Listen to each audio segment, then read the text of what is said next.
आया। शाम को जो जौ की रोटी बनाई थी, आधी रोटी बाकी बची थी, उसे रख दिया था। पति को खिलाने के लिए वो रोटी लेने के लिए झोपड़ी में जब गई तो देखा कि उस आधी रोटी को एक बिलाव लेकर के चली गई थी। झोपड़ी में बैठ करके रानी फपक फपक के रोने लगी थी। मैंने अपने पति को कुछ खिला नहीं पाया कि सोती आई गई पिया की खूब रोई, सुधी आई गई सुधी।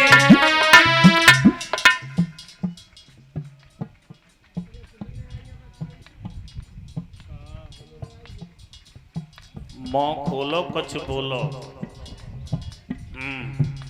कथा सुनना आइयो, कोई गौंतरे खाना आइयो, बोलो।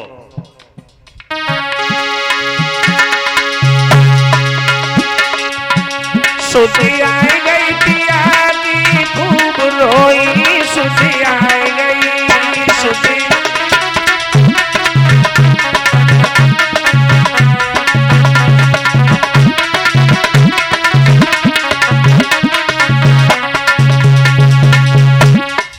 तुम्हें सवर्ण को हमारी कसम है, बोलियो जरूर। सुधी आई गई पिया की खूब रोई, सुधी आई गई सुधी।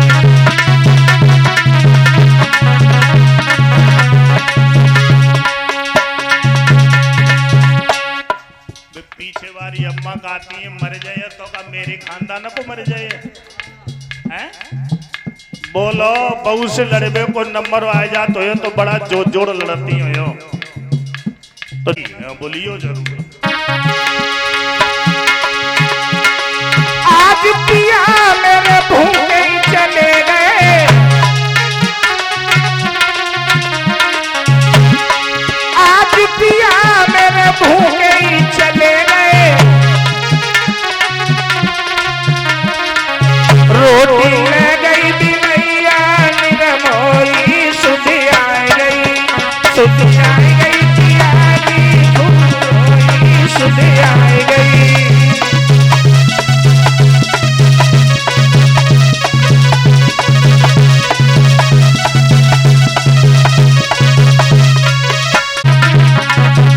कने किया गर्भाधारण और उस दिन से पलंग ने छोड़ा है।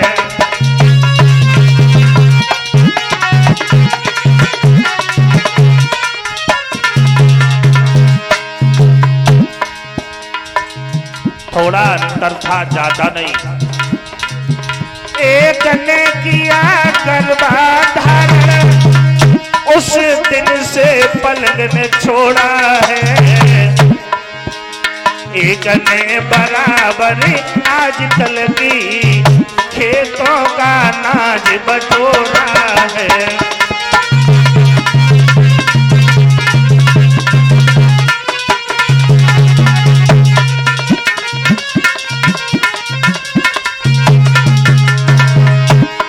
और एक के लिए सतरस व्यंजन दासियां बनाए के लाती हैं, एक के लिए जौ की रोटी संध्या तक मिलने न पाती है।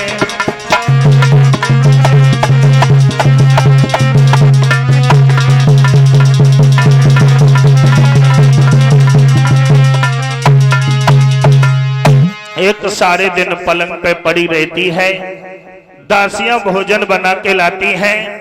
एक सारे दिन खेतों में चिड़ियां और कागों को उड़ाती है।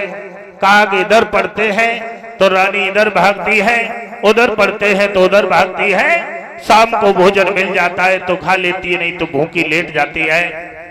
धीरे धीरे समय इसी प्रकार से गुजर रहा था। 9 महीने का जब प्रबस पूरा हुआ, 9 महीने का समय जब पूरा हुआ तो एक दिन झोपड़ी वाली रानी के गर्भ से एक लड़का ने जन्म लिया। झोपड़ी वाली रानी के गर्भ से, और 2-4 दिन बाद महलों वाली भी रानी के गर्भ से एक लड़का ने जन्म लिया। महाराज उत्तानपाद की खुशी का ठिकाना नहीं रहा। सोच रहे थे कहां हम एक बच्चा के पीछे परेशान थे, अब तो हमारी दोनों रानियों पे अलग अलग लड़का है। अपार खुशी थी, आंगन में बधाइयां बज रही थी, दान लुटाए जा रहे थे, खुशी खुशी थी। एक दिन सुनीति रानी ने अपने बच्चे को गोद में उठाया और शाम के टाइम झोपड़ी के चारों तरफ टहलने लगी थी बच्चे को गोद लेकर के। कितने अरमान थे मां के दिल में बच्चे के प्रति। टहलना भी समय समय का होता है। बच्चों को लेकर के जब शाम को लोग टहलते हैं तो कितना अच्छा लगता है, और दोपहरी में टहलो तो अच्छा लगेगा नहीं। तो शाम को बच्चे को गोद में उठा करके घूम रही थी और गोद में लेकर के सोच रही थी कि दिल में है अब यदि की विचार, और सियानो हो जब लला हमारा।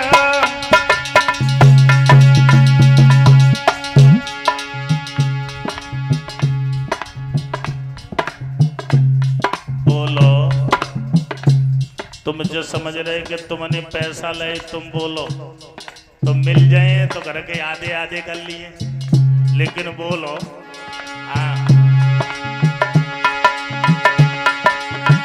दिल में है अब यदि की विचार, श्याम हो जवला हमारा।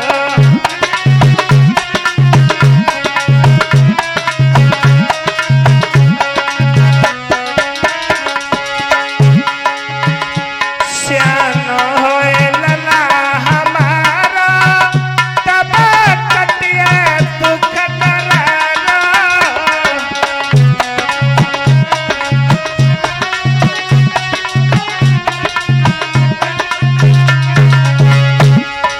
अरे फिर मिले सुख अपार, श्याम हो जवला हमारा।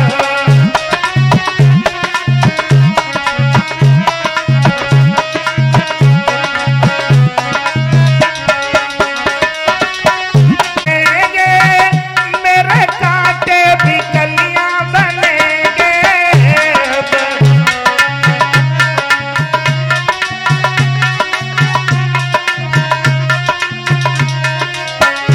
जब सुख ही सुख मिलेंगे, मेरे कांटे भी कलियां बनेंगे।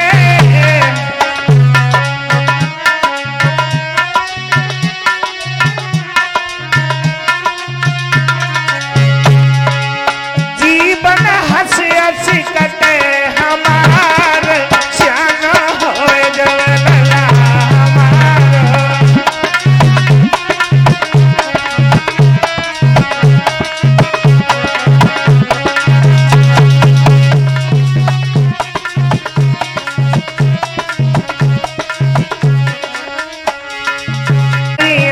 डारी घरया बेटी बहू हमारी,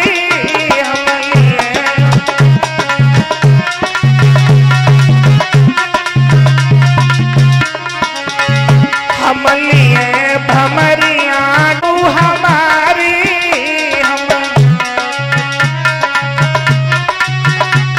हम देवे मेरो घर द्वार, श्याम हो जवला।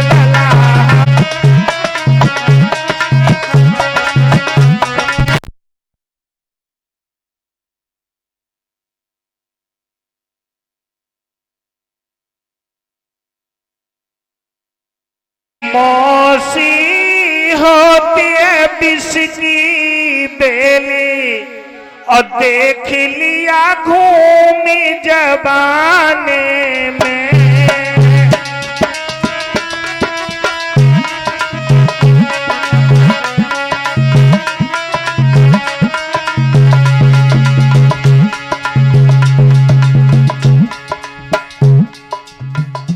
मौसी एक बिस्की बेल बताई गई है। हाँ, भाई मौसी बच्चे को कितना चाहती है और वही मौसी जहर बन जाती है। मौसी होती है बिस्की बेल, देख लिया भूमि जबाने में।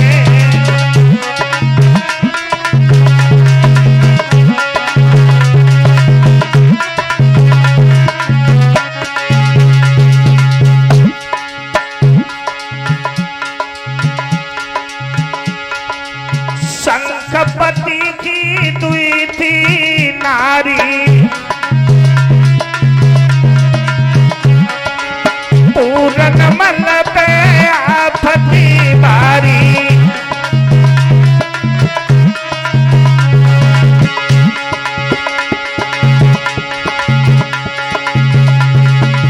पूरन मल पे आफती डारी।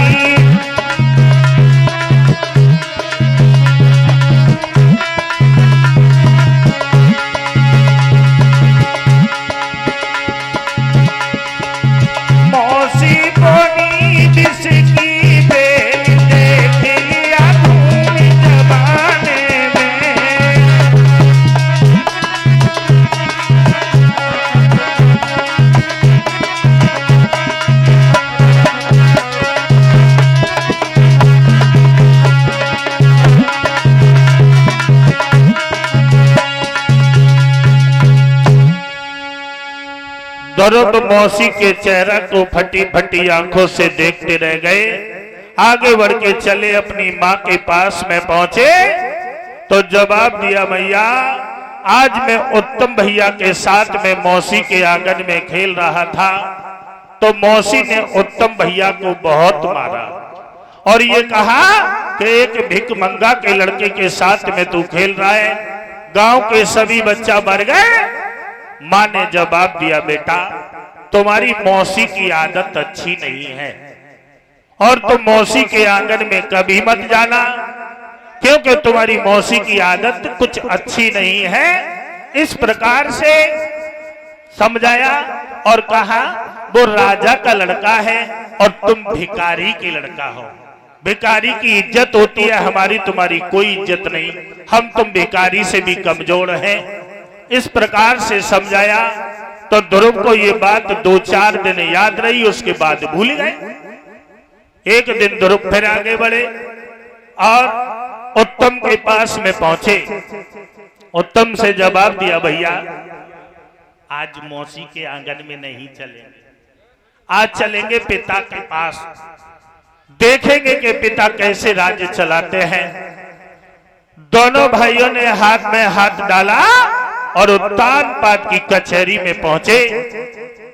उत्तानपाद ने अपने दोनों बच्चों को आते हुए जब देखा तो गद्दी से नीचे आए और भाग करके ध्रुव को गोद में उठा लिया और उत्तम की कलाई पकड़ के पैदल चलाने लगे थे, पैदल। इस बात को एक नीच देख रहा था। नीच आगे बढ़ा और आगे बढ़ के छोटी रानी सुरची के पास में पहुंचा और जवाब दिया, महारानी गजब हो गया। क्या हुआ? तुम्हारे महाराज तुम्हारे सौत के लड़का को तो गोद में लिए हैं और तुम्हारे लड़का की कलाई पकड़ के पैदल चला रहे, पैदल। जैसे ही इतने शब्द सुने, नंगे पैर वहां खड़ी हुई और दरबार में पहुंची।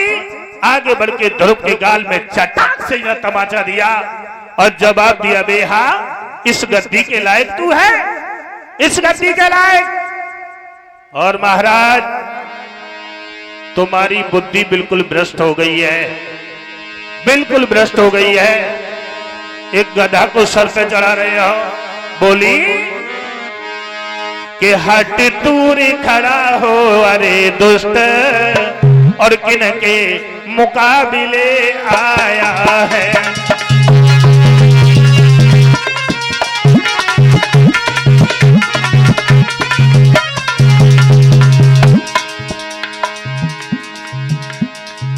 जवाब दिया, बुद्धि बिल्कुल भ्रष्ट हो गई तुम्हारी। और ध्रुव से कहा, ओरे इस गद्दी के लायक तेरा चेहरा है। बोली, हाथी दूर खड़ा हो, अरे दुष्ट किनके मुकाबले आया है। का अकल के कटी गई ओ राजा, जो सर पे गधा चढ़ाया है।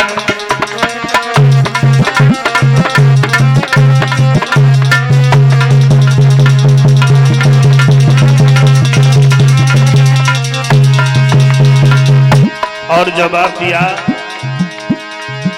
ओ हटवादी गर पूरब में थोड़ा सा भजन किया होता, तो उत्तम के बदले तूने मेरी कोखी से जन्म लिया होता।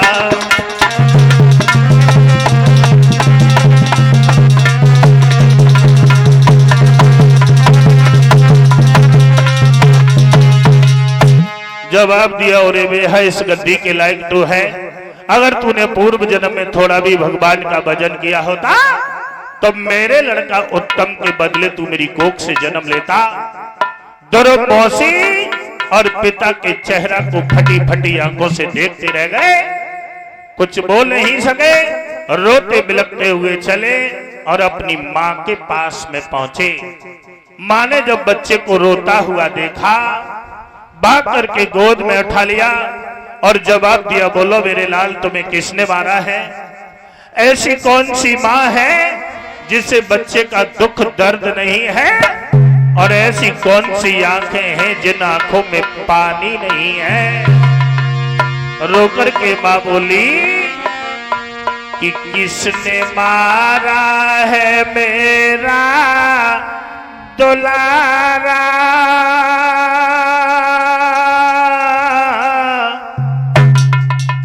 बूढ़ी मैया के आंखों का तारा, किसने मारा है मेरा?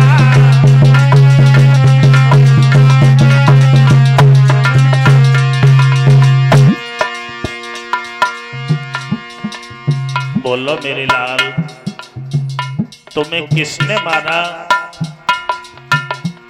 अगर तुम नहीं बताओगे तो हमें मालूम कैसे पड़ेगा कि मेरा बच्चा किनकी आंखों में खटक रहा है?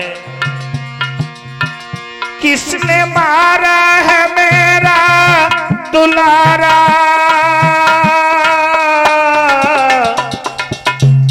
बूढ़ी मैया के आंखों का तारा, किसने मारा है मेरा?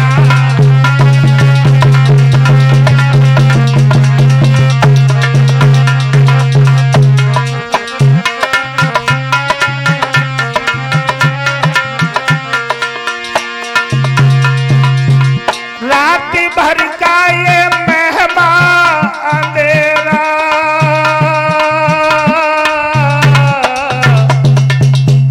किसके रोके से रुकता सवेरा? रात भर का ये मेहमान अंधेरा, किसके रोके से रुकता सवेरा?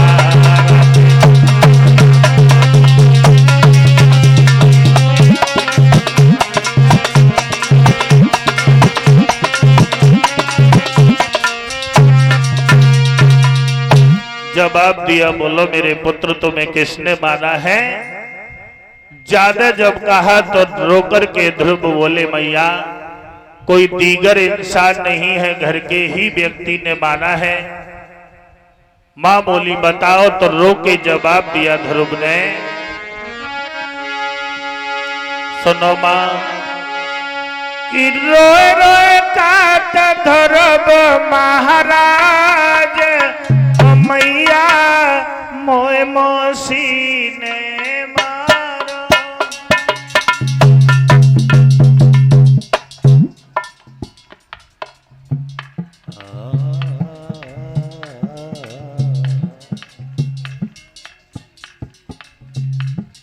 यन बोलन में शर्म लगती है, और काऊ लड़का को ब्याह हो फिर देखो कितने बढ़िया बढ़िया गीत निकलता है।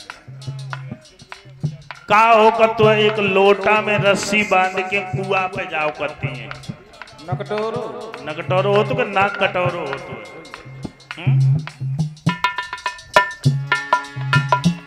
और काऊ लड़े कहीं बराए तो चली जाए। रोए रोए तात धरब महाराज मैया मोए मोसी ने मारो।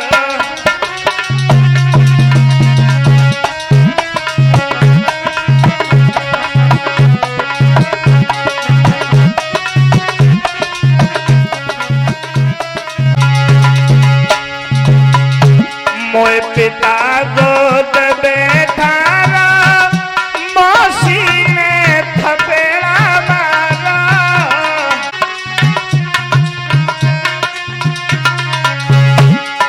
अरे हम गिरे धरन जस खाई मैया मोए मौसी ने मारो। तात धरब महाराज मैया मोए मौसी ने मारो।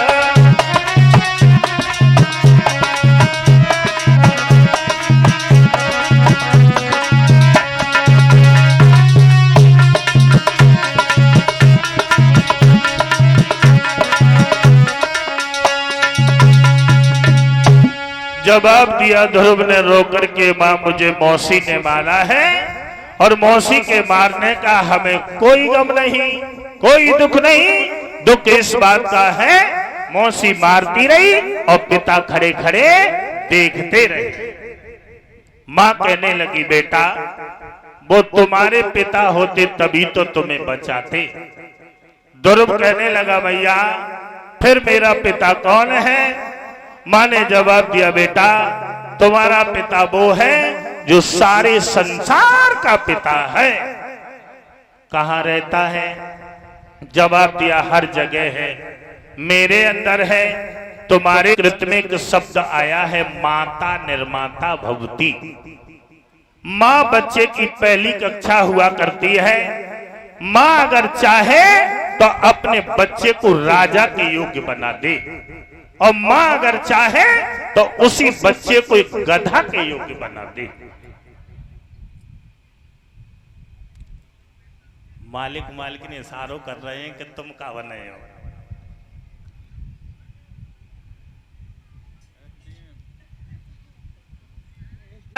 जाओ लला मेरे प्यारे बनमति जाओ।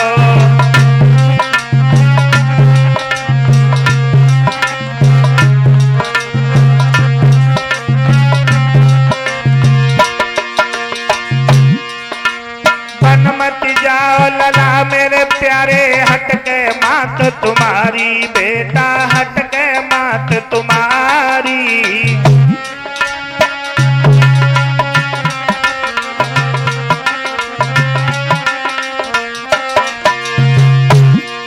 कऊ विकट बनी में मारे गयो, रोई मरे बेटा की महतारी। बनमति जाओ लला मेरे प्यारे, बनमति जाओ।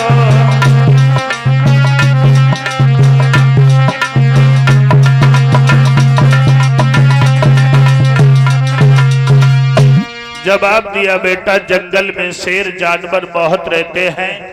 अगर कोई शेर जानवर तुम्हें उठा ले गया तो हम रोते रोते मर जाएंगे। ध्रुव कहने लगे नहीं मां जाने दो, और जाकर के किसी महात्मा के आश्रम पर रहेंगे। सारे दिन उनके चरणों की सेवा करेंगे, भगवान का भजन करेंगे, पिता की प्राप्ति करेंगे, लौट के घर आ जाएंगे।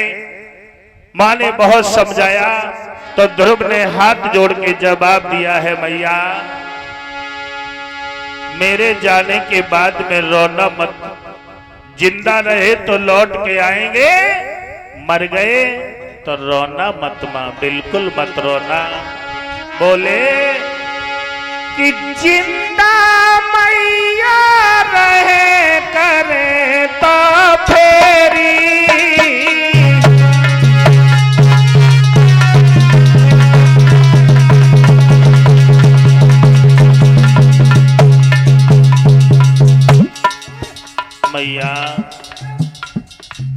जिंदा रहे तो लौट के अवश्य आएंगे, मर गए रोना मत माँ, बिल्कुल मत रोना। जिंदा मैया रहे करे तो फेरी,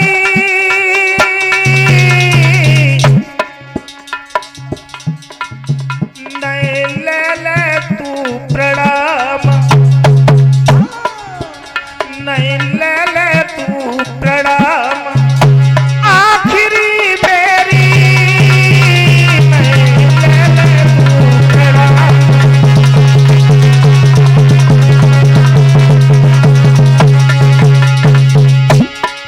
और माँ मेरी माँ तब बाबा की खोटूंगा, दिन भरी करिए में भजन,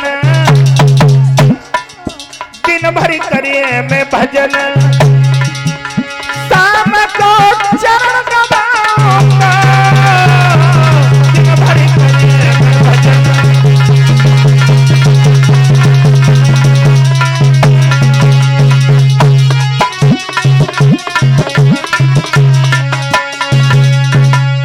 जवाब दिया माँ, जिंदा रहे तो लौट के आएंगे, मर गए तो रोना मत। किसी महात्मा के आश्रम पे जाकर के रहेंगे, सारे दिन भजन करेंगे, शाम को महात्मा जी के चरणों की सेवा करेंगे, पिता की प्राप्ति करेंगे, लौट के घर आएंगे। इतने शब्द जब ध्रुव ने कहे तो आगे बढ़ के जब चले तो माँ रोने लगी थी। और माँ जब रोने लगी थी बोली कि खो दिया मैंने पाकर किसी को,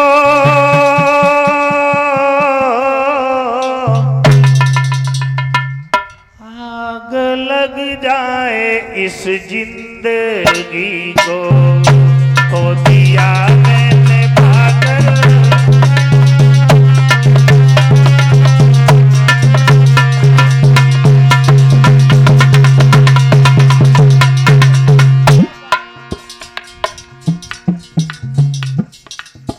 बच्चा जब आगे बढ़ा तो मां रोने लगी थी।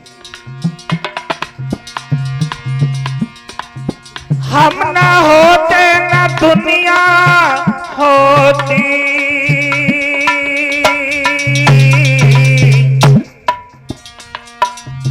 झूठे दास्तान दुनिया जो कहती, हम ना होते ना दुनिया।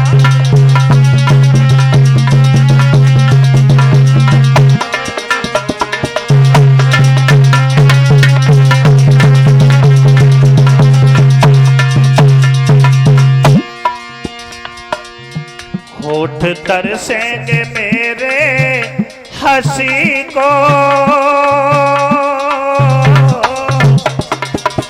आग लग जाए इस जिंदगी को, खो दिया मैंने पाकर।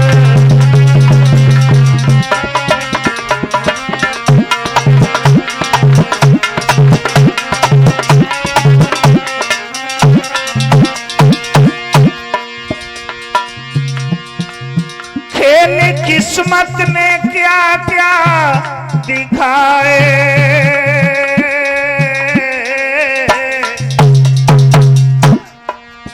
जो थे अपने हुए वो पराए, किस्मत ने क्या क्या।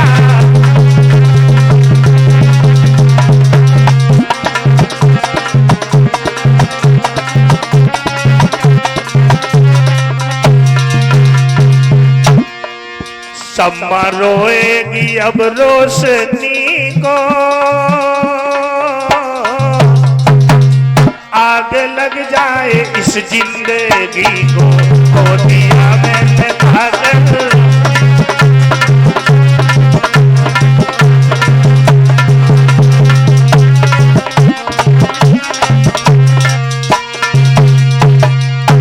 बैठ करके मां रोने लगी और ध्रुव धीरे धीरे आगे बढ़े तो ये बात छोटी रानी सुरची ने सुनी। छोटी रानी सुरची ने तो आगे बढ़ी और उत्तान पाद से जवाब दिया, महाराज महाराज हमने एक बात सुनी है, हमने ये सुना है कि ध्रुव जंगल में तपस्या करने जा रहा है और जंगल में शेर जानवर बहुत रहते हैं।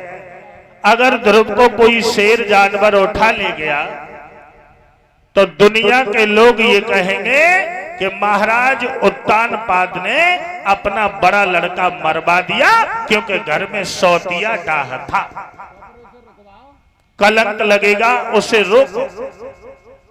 तो उत्तान पाद ने अपने मंत्री को बुलाया और जवाब दिया, मंत्री मंत्री कहिए महाराज। बाहर आ जाओ, निकल के क्या कर रहे थे? ले महाराज बाहर आए गए, बताओ। तब से हम चीख रहे हैं, तुम करके आ रहे थे? करे का रहे थे, आई रहे थे महाराज तुम्हारी बात, तुमने टेरो हमको लगने की। हमने एक बात सुनी है, तो तुमने क्या बात सुनी महाराज? और हम ये पूछना चाहते हैं वो बात सच है या झूठ है? पूछो तो महाराज, क्या बात सुनी तुमने?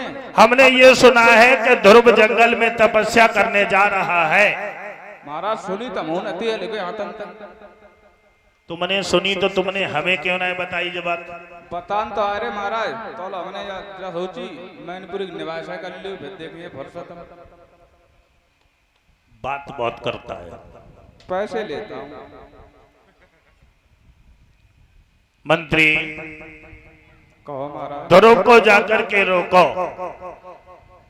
और उससे कहो आज से उसे और उसकी मां को जौ की रोटी नहीं मिलेगी, बंद। फिर कहा मिले? शुद्ध गेहूं के आटा की रोटी मिलेगी और बढ़िया सब्जी मिलेगी, लेकिन वो जंगल में तपस्या करने न जाए, जाकर के रोको। ठीक है महाराज। अरे बेटा ध्रुव, इधर सुनो हमारी बात। कहाँ जा रहे? भजन करने जा रही है। देखो ये 5 साल को लड़का भजन करने जा रहा है, दशा खराब हो जाए। अब तक तुम्हें घर पर मतलब नमक की सब्जी, सड़ी सड़ाई, जौ की रोटी मिल रही थी ना, आज सब ऑफर खत्म, दूसरा चालू हो गया। मतलब आज से शुद्ध गेहूं की रोटी और मतलब पनीर की सब्जी खाओ तो खाओ, नहीं शुद्ध आले को होटल पे चले संजाओ। ठीक है, चिंता मत करो, चलो हमारे पास घर पे चलो। मंत्री जाओ, हमारे पिताजी से कह देना जाकर के हमें नहीं शुद्ध गेहूं की जरूरत है, नहीं हमें मटर और पनीर की जरूरत है, हम भजन करने जरूर जाएंगे। जाओ, हम नहीं लौट। उठे इस जंगल में क्यों आया है? तो ध्रुव बोले प्रभु से मिलने को माने मुझे पठाया है।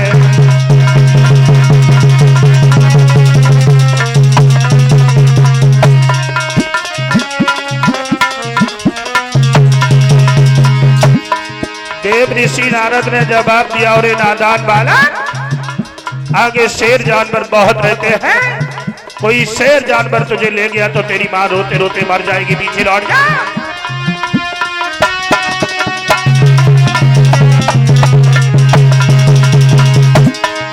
आते ही ऋषिवर तमक उठे इस जंगल में क्यों आया है?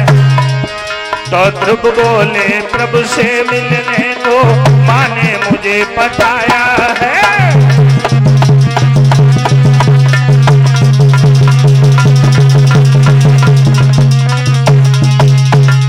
जवाब दिया, और पागल वापस लौट जा, क्योंकि शेर जानवर बहुत रहते हैं। तो देव ऋषि नारद की बात सुनकर के ध्रुव ने जवाब दिया, क्या कह रहे हो? जवाब दिया, हाँ हम सच कह रहे हैं। कहाँ जा रहा है? कहाँ जा रहे हैं? हाँ ये बता। हम प्रभु राम के दर्शन करने लिए जा रहे हैं, भगवान का भजन करने जा रहा है। हाँ इनको मोह देखो जो भगवान को भजन करना चाहता है। अब देख ले मोह, हमका हेलमेट लगाए। पीछे लौट जा। क्यों?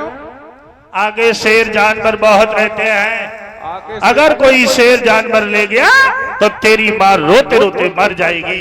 बाबा जी हाँ एक बात जब बताओ, जब वन में तुम रहा तो हाँ बिल्कुल। जब कोई शेर चीता तुम्हें न ले गो तो हमें भला कैसे ले जाए? अरे तू बच्चा है, मासूम है, अभी छोटा है। अब तुम्हें ये नहीं मालूम बच्चा है मासूम है, सासी बच्चे डरते नहीं है महात्मा जी। देख रहा है मुझे, बिल्कुल सारी जिंदगी हो गई हमें भगवान का भजन करते करते, हमारे हाथ में ठेके पड़ गई, हमें भगवान न मिले तो ही मिल जाए, मौ कैसे करें फिर तो है। अब ऐसे संत महात्मा ने दर्शन हो जाए, जब बताओ पीले कपड़ा बनवाए ले, हम महात्मा जी हैं और ये महात्मा जी हैं, पूछियो महात्मा ना है और कोई तेरी बूटी है दिखाई ना दे तू है। पीछे लौट जा। पीछे तो नहीं जाएंगे महात्मा जी। नहीं लौटेगा? बिल्कुल नहीं। लौट जाए तो नहीं लौटे महाराज तो। अच्छा एक बात बता, तेरा नाम क्या है? हमारा नाम धरो। धरो। कितनी उम्र है तेरी? 5 साल की। 5 साल की, अभी तू बच्चा है, लौट जा, मेरी बात समझ। नहीं महाराज लौटेंगे तो नहीं। नहीं लौटेगा? देव ऋषि नारद ने जवाब दिया, अगर नहीं लौट रहा है तो ऐसा कर कुछ खा ले, उसके बाद चला जाना। तो नारद को दया आई, झोली में हाथ डाला, थोड़ा प्रसाद पड़ा हुआ था प्रसाद, और जवाब दिया, बेटा अरे जीत मत ठाने बेटा, बात के छुमान ले,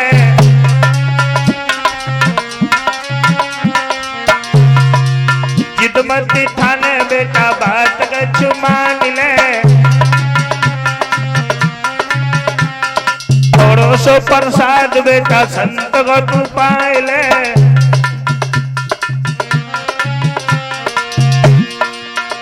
बेकारो संत बातन में आंसू भरी आए, आँखिन में आंसू भरी आए, आँखिन में हो आंसू।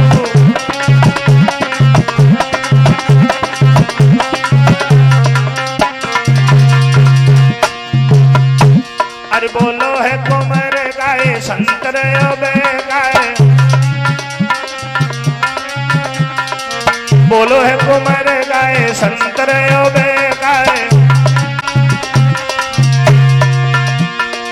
प्रभु से मिल आए जंगल में आंसू भरी आए, आँखिन में ओ आंसू भरी आए, आँखिन में ओ आंसू।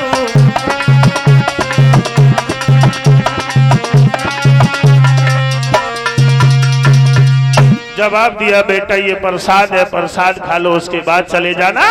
ध्रुव कहने लगे, बिल्कुल नहीं खाएंगे, ये मेरा संकल्प है, जब तक परमपिता परमात्मा के दर्शन नहीं कर लेंगे।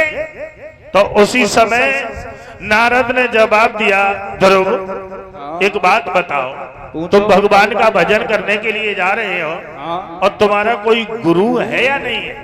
बाबा जी गुरु कैसे हो तो कौन से पेड़ में लगत हो? पागल है का, पेड़ पे नहीं लगत। फिर गुमाने अंधकार, रूमाने प्रकाश, अंधकार से प्रकाश की तरफ जो ले जाता है वही सच्चा गुरु होता है। अच्छा मतलब अंधेरे में हम बाजे, तुम पिछला टॉर्च दिखाओ। पागल है कि बिना गुर भवनी तरहीन कोई, और जय हूँ बिरंच शंकर सम होई।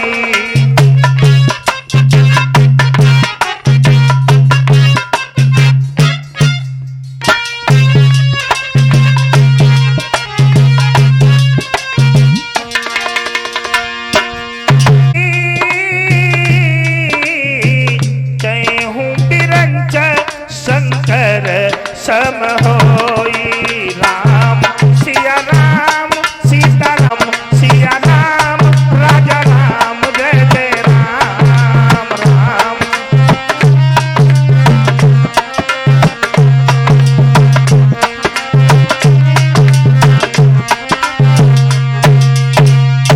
जवाब दिया, बेटा इंसान तपस्या तो उसका कल्याण नहीं होता। और तुम्हारा कोई गुरु नहीं है तो तुम तपस्या कैसे करोगे, भगवान के कैसे दर्शन करोगे? बाबा जी ऐसो करो, हमारो कोई गुरु ना है और तुम्हारो कोई चेला ना है, तो तुम ऐसो करो हमारे गुरु बनी आओ। हाँ, बोले सोई साकर घोले। हम तुम्हें चेला नहीं बनाएंगे। चेला बना ले गुरु जी, हम तुम्हारी बहुत सेवा करेंगे। हमें सेवा करवानी नहीं है, क्योंकि आज के चेला पेला लगाते हैं। वो कैसे? अब जो बताएं कि सो दोनों चेलन ने जवाब दो, गुरुजी हमने रोजाना जल चढ़ाओ, पूजा करी, अब जी पता नहीं कितने टाइम में सड़ गए गले गए। तो गुरुजी ने डंडा उठाओ, दोनों चेलनों में मार लगाई, आश्रम पे रहने लगे। कुछ समय गुजरा तो एक दिन दोनों चेला कमरा में मतलब रजैया में मुंह दे के सोन जा रहे थे। रात हो गई तो गुरुजी ने जवाब दो, चेला बाहर देखे आओ, पानी बस रहा हुआ, कोई कपड़ा तो नहीं पड़े। चेला सोच लो कहाँ इन्हें आफत कर दी। तो बाने कुत्ता टेरो, पीठ पे हाथ भिराओ, जगह गुरुजी पानी बस रहा हुआ है। गुरुजी बोले एक बात ये बता, तेने चारपाई से कदम नीचे रह दो तो कैसे मालूम पानी बस रहा हुआ है? चेला बोलो गुरुजी कुत्ता की पीठ भीजी है, पानी बस रहा हुआ है। गुरुजी सोचने लगे चेला बात काटेगा। जवाब दो, ऐसा करो वह डब्बी जलती है, डब्बी बंद कर दो, सो जाओ। एक चेला बोलो गुरुजी तुम रजैया में मूड दे लो, जैसे समझियो डब्बी बंद हो ही गई। गुरुजी बोले ऐसे नहीं मानेंगे, दोनों उठो और आओ, हमारा एक एक पैर दबाओ, पैर। तो गुरुजी की बात तो सुनेंगे, चेला मने तो नहीं कर सके। उठे और एक एक पैर दबाने लगे, पैर। और जब पैर दबाने लगे होगा लीते रहे दोनों चेला। तो एक चेला ने जवाब दो, जो कही रे ओए तेरो गोड़ो अगर मेरे से टच होगा तो काट डरे। जो कही ठीक। दूसरा बोलो तेरो अगर मेरे से टच होगा तो हम तेरो काट डरे। जो कही ठीक। तो दोनों ने गुरु के गोड़े अलग अलग कल्ले दबाने लगे। अब गुरुजी को कुछ नींद आई तो ने करौट लो तो गोड़े से गोड़ो तो टच हो ही। और जैसे ही गोड़े से गोड़ो टच भाव तो बाके दिया ने गड़सा रखो, बाने गड़सा उठाओ, जान सही ना दो, गुरुजी को गोड़ो काट डालो। अब उन्हें दर्द भाव तो उन्हें बागो और करवट लो तो बाऊ ने गड़सा उठाओ, जाड़ दो, बाऊ गोड़ो काट डालो। तासो लला हमारी टूटी तो ऐसे ही हम कट रहे हैं ना। इस वजह से और दूसरे की बात कहा बताएं, हमारे ही चेला ऐसे हैं। हमारे चेला आज से लगभग 10 साल पहले हम कथा कह रहे थे आपके इस पीरपुरा गांव में। पीरपुरा गांव है, हाँ, हमारे बड़े भाई की ससुराल है। तो हमारी मामी का एक्सीडेंट हो गया था। तो चेला अपने मद में पड़ के मन माने पाप कमाता है, अब उसका आधा भाग मित्र गुरु ही के ऊपर जाता है।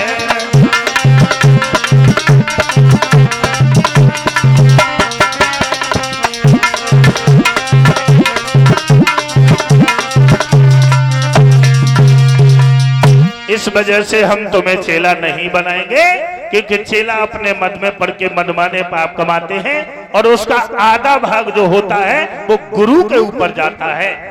तुम किसी और को जाकर के गुरु बना लेना, भगवान का भजन करना। नहीं बाबा जी ऐसा मत करो।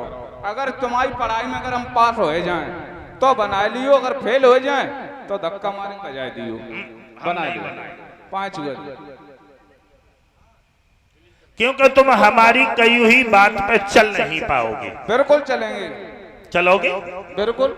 हमारी बात मानोगे? बिल्कुल मानेंगे। तो हम तुम्हें एक मंत्र याद करवाएंगे।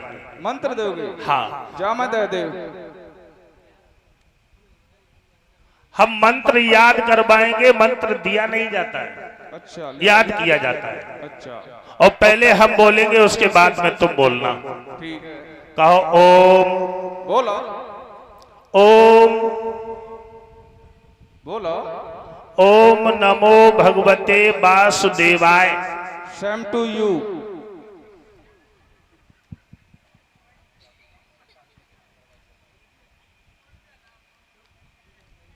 इसका मतलब क्या हुआ?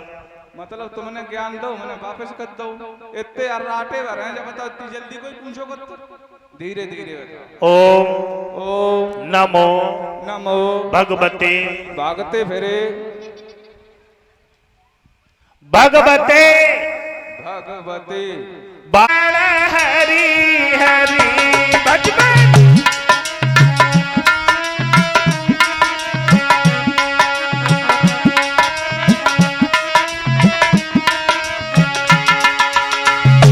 बचपन नारायण नारायण हरि हरि बचपन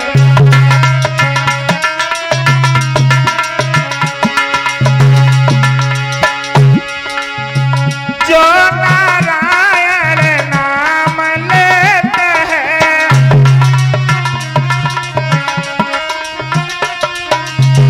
जो नारायण नाम लेते हैं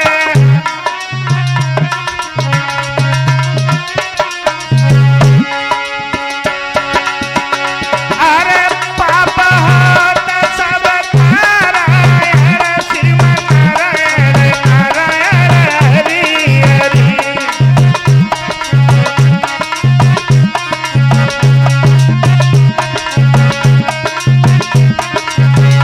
भजन नारायण नारायण हरि हरि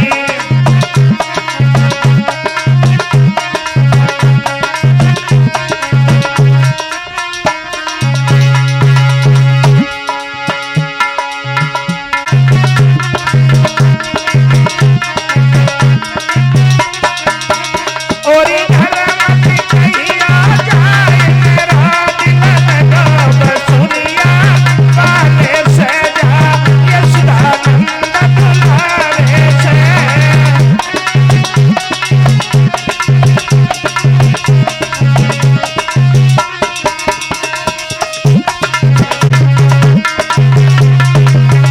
मेरे ससुर सुने मुझसे कुछ न कहे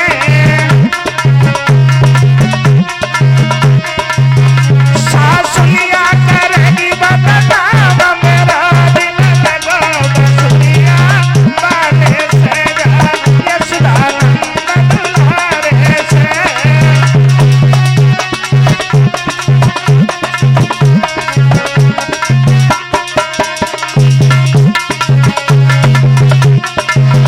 ओरी घर मत कहिया जाए मेरा दिल लगा बसुरिया वाले से जा यशोदानंद दुलारे से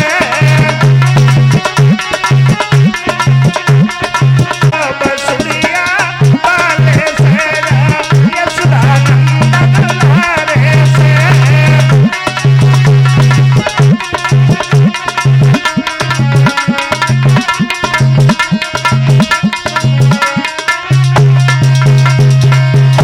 ओरी घर मत कहिया जाए मेरा दिल लगा बसुरिया वाले से जा यशोदानंद दुलारे से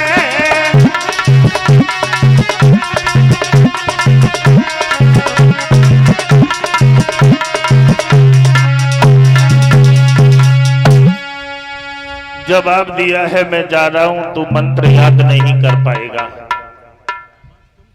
किसी और को जाकर के गुरु बना लेना कोई बात ना बाबा जी, एक बार और यूज करवाए। एक बार और बताऊंगा फिर नहीं बताऊंगा। ठीक ठीक ठीक ठीक। कहो ओम ओम नमो नमो भगवते भगवते वासुदेवाय वासुदेवाय। पूरा मंत्र पढ़ो। ओम नमो भगवते वासुदेवाय। हाँ तुम्हें मंत्र याद हो गया और चलो मेरे साथ। चलो। देव ऋषि नारद ध्रुव को लेकर के चले और यमुना के किनारे पहुंचे।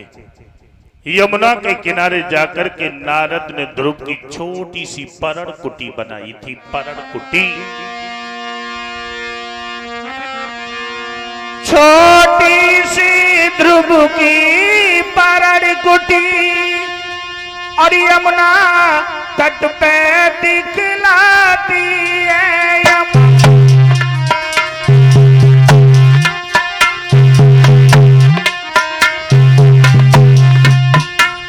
जाके चारा बिसकी हुई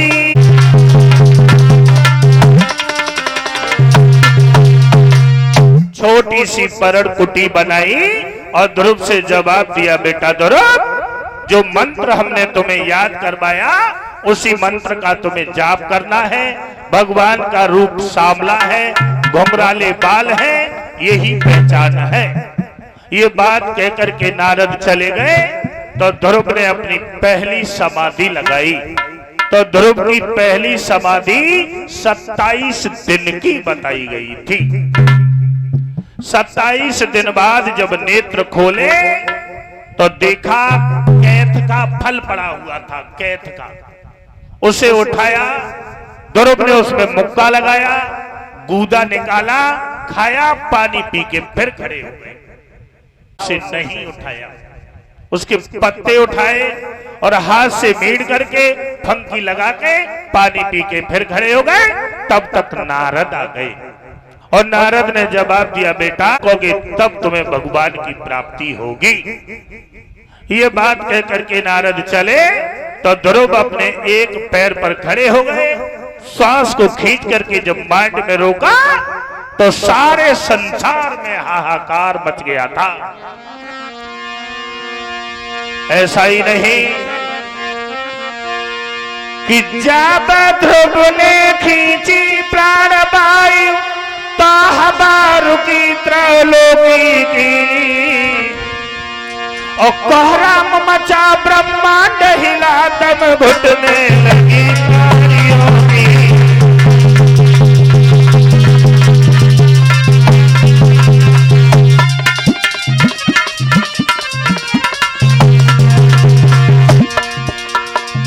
श्वास को खींच करके जब माइंड में रोका सारे संसार में हाहाकार मच गया।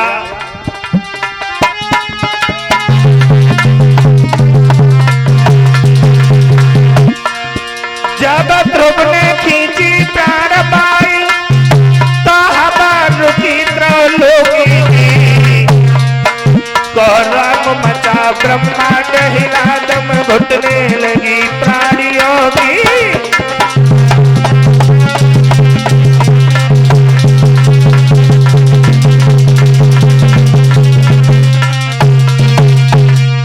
सारे संसार में हाहाकार मच गया। इंद्र भागा और भाग करके विष्णु भगवान के पास में पहुंचा। जवाब दिया, प्रभु बात क्या है, मेरा इंद्रासन हिला जा रहा है। विष्णु भगवान कहने लगे, इंद्र तुझे अपने इंद्रासन की परी है, सिंहासन तो मेरो हिलो जातू है। तब तक नारद आ गए और नारद ने जवाब दिया कि बैठे रहो, अबे तुम्हें आटा और दारी को भाव मालूम पड़ जाए। क्या मतलब? मतलब यह है कि इस टाइम हमारा चेला तपस्या कर रहा है। क्या नाम है? जो कई ध्रुव कितनी उम्र है? बोले 5 साल को, तो 5.5 साल को होन जाए रहो है। जैसे ही इतने शब्द कहे तो भगवान नंगे पैर भाग खड़े हुए। यमुना के किनारे जब पहुंचे तो ध्रुव एक पैर पे खड़े होकर के अपनी श्वास को खींच करके माइंड में रोक दिया था। भगवान ने जवाब दिया, बेटा ध्रुव आंखें खोलो, मैं आ चुका हूं, आंखें खोलो। लेकिन ध्रुव ने आंखें नहीं खोली। तो भगवान ने जब ध्यान धर के देखा तो ध्रुव भगवान की तस्वीर को अपने अंतःकरण में देख रहा था। भगवान ने अपनी शक्ति से उस तस्वीर को जब खींचा तो ध्रुव कटे हुए वृक्ष के समान गिरा। भगवान ने अपनी बाहों में ले लिया। बोलिए अवतार भगवान की। जवाब दिया, बेटा तुम हमसे वरदान मांगो। वरदान? तो ध्रुव कहने लगा, माफ करना, जिस बच्चे का बाप भगवान हो तो उस बच्चे को वरदान मांगने की क्या जरूरत है? भगवान बोले, बेटा तुम वरदान नहीं मांगते तो हम तुम्हें वरदान देते हैं। जब तुम अपने यहां से हमारे यहां आओगे तो हम तुम्हें वो लोक देंगे जिस लोक के लिए देवता किन्नर गंधर्व भी तरसा करते हैं, वही लोक हम तुम्हें देंगे। ध्रुव कहने लगे, एक बात बताओ, जिस दिन से तुमने हमें जन्म दिया है उस दिन से तुमने हमारी और हमारी माँ की कोई खबर न ली। भगवान बोले, अगर खबर ले लेते तो तुम यमुना के किनारे कबड्डी खेलन ना आते। उसी समय इंद्र से इशारा किया कि हमारे बच्चे को ऐरापत हाथी पे बिठाल के इसकी अवध तक छोड़ के आओ। तो इंद्र ऐरापत हाथी पे बिठाल के अवध की तरफ छोड़ने के लिए जब चला तो मंत्री ने जाकर के उत्तानपाद से कहा कि महाराज, हमें ये मालूम पड़ता है कि कोई राजा तुम्हारे ऊपर चढ़ाई करने आ रहा है हाथी पे बैठ करके, और युद्ध की तैयारियां करो। लेकिन याद रखना, जिस दिन से ध्रुव चला गया था उस दिन से उत्तानपाद का शरीर सूकर के कांटा बन गया था बच्चा के वियोग में, तो युद्ध करने की ताकत नहीं थी। उत्तानपाद ने दद की मटकिया सर पे रखी और दूब घास का पौधा मुंह में दबाया और क्षमा मांगने के लिए चले थे। पहले के जमाने में किसी से माफी मांगते थे, क्षमा मांगते थे, तो इसी प्रकार से क्षमा मांगते थे। दद की मटकिया भर के सर पे रखते थे और दूब घास का पौधा मुंह में दबाते थे, तब सामने जाते थे, तब हाथ जोड़ के माफी मांगते थे, तब लोगों से माफ करते थे। और आज के जमाने में कितनी बड़ी गलती कर दो, कितनी बड़ी गलती कर दो, सॉरी सॉरी हो गया काम, माफी मांग ली। अब यही नहीं पता लगता है कि सॉरी का मतलब क्या है।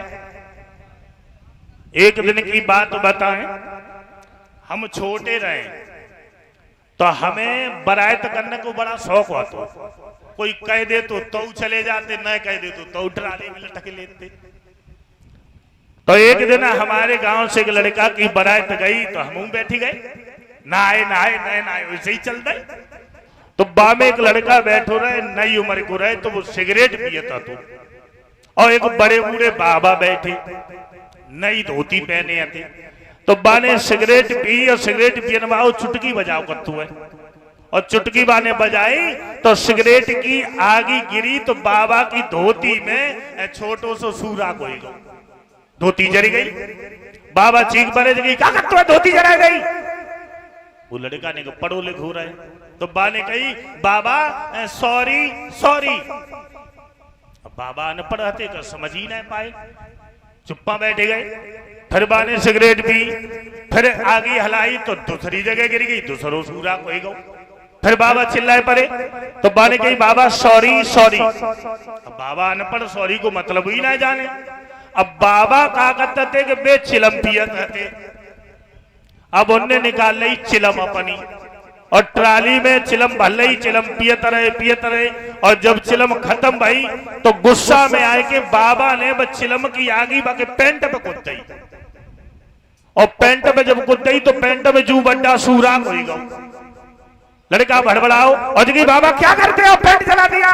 बाबा बोले, लला सोरा सोरा सोरा। बाबा ने समझी छोटो सूरा को सॉरी हो तो है, तो बड़ो सूरा को सोरा हो तो है, तब उन्हें कही लला सोरा सोरा। तो मतलब समझ में ही नहीं आता है। माता दरवाजो खोलो, आए गो सोते लो, तेरो लाल भैया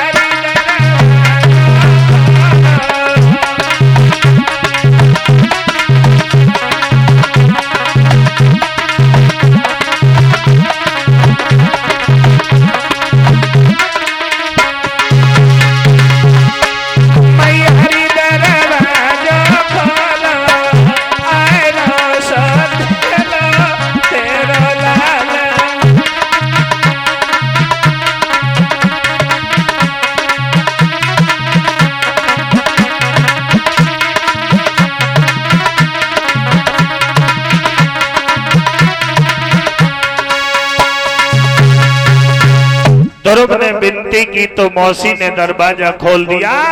आगे बढ़ के ध्रुव मौसी के पैरों पे जाके गिर पड़े और जवाब दिया, मौसी मुझे माफ करना, ये सब देन तुम्हारी है। तुम अगर नहीं मारती तो हम भगवान के दर्शन नहीं कर पाते, सब कृपा तुम्हारी है। मौसी और पिता को लेकर के चला मां की तरफ। मां के पास में जब पहुंचा पैरों पे जाके गिर पड़ा, जवाब दिया मैया नेत्र खोलो, मैं भगवान की प्राप्ति करके आया हूं। लेकिन जिस दिन से ध्रुव चला गया था, माँ ने रो रो करके कि माँ ने नैना डारे फोरी और करके यादी कुमर अपने की।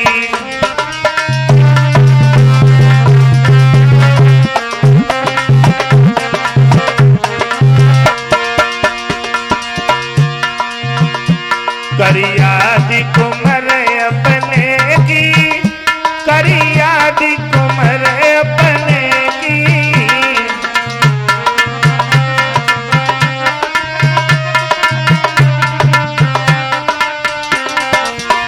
माने नैना डारे फोरी करके यादी कुमर अपने की।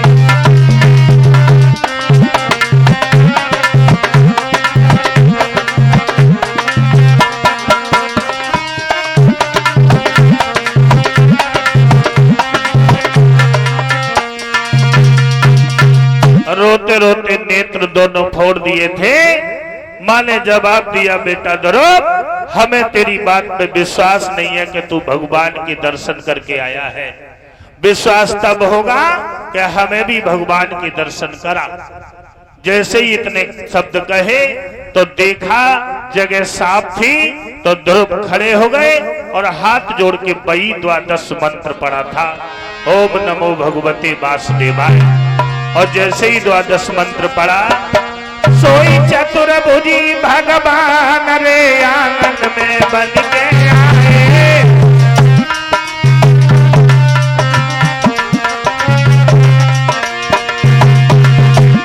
सत पंजर रंजगम छुट गई रे जाने तो बड़ी गहरारे।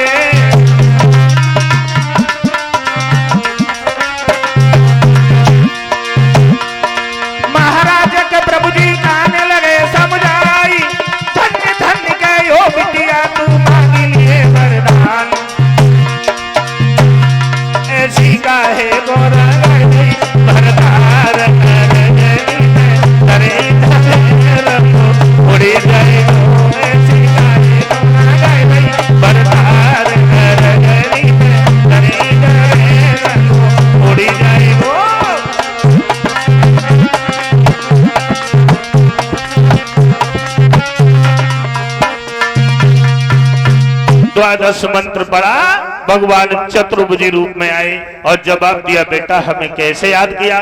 ध्रुव कहने लगे, हमारी माँ को दर्शन दो, दर्शन। तो सुनीति के दोनों नेत्र फूट गए थे। भगवान ने अपनी शक्ति से उसके दोनों नेत्रों में प्रकाश डाला, दर्शन दिए और जवाब दिया है कि तुम हमसे वरदान मांग लो, वरदान।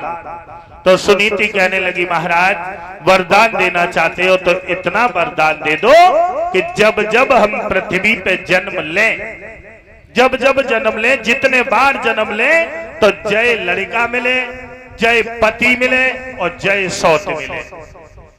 और आज गली की होती तो का मांगती, जकाती पहले सौत की नाक काटो ताकि बाद दियो वरदान। लेकिन सुनीति ने मांगा कि जितने बार हम पृथ्वी पे जन्म लें तो ये ही लड़का मिले, ये ही पति मिले और ये ही सौत मिले। भगवान बोले उमेवस्त ऐसा ही होगा। वरदान दिया और वरदान देकर के भगवान अंतर ध्यान हुए। महाराज उत्तानपाद सुनीति और सुरुचि दोनों रानी को लेकर के आंगन में चले आए। कुछ समय तक राज्य किया और राज्य करने के बाद महाराज ने अपने बड़े लड़का ध्रुव को राजा बनाया और राजा बना करके दोनों रानियों को लेकर के जंगल में चले गए भगवान का भजन करने के लिए। भगवान का भजन करने के लिए तो कुछ समय तक ध्रुव ने भी राज्य किया था। उसके बाद ध्रुव ने अपने बेटा उत्कल को राजा बनाया था और उत्कल को राजा बना करके जब ये भगवान के पास में ध्रुव पहुंचे तो भगवान ने ध्रुव को वो लोक दे दिया था जिस लोक के लिए देवता किन्नर गंधर्व भी तरसा करते हैं। देखा होगा शाम को आकाश में एक तारा दिखाई देता है जो ध्रुव तारा के नाम से पुकारा जाता है। हर तारा इधर उधर चलता है, लेकिन ध्रुव तारा अपनी जगह पर अटल रहता है। अटल आज भी ध्रुव तारा के नाम से पुकारे जाते हैं। ध्रुव तारा के नाम से बोलिए गोविंद भगवान की। अब 2 मिनट कीर्तन करें और उसके बाद आगे की कथा श्रवण करें। बहुत सुंदर कथा आ रही है।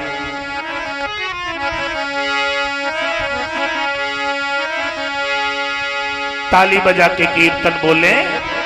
अरे श्याम बड़ो छलिया बची रही हो राधे, श्याम बड़ो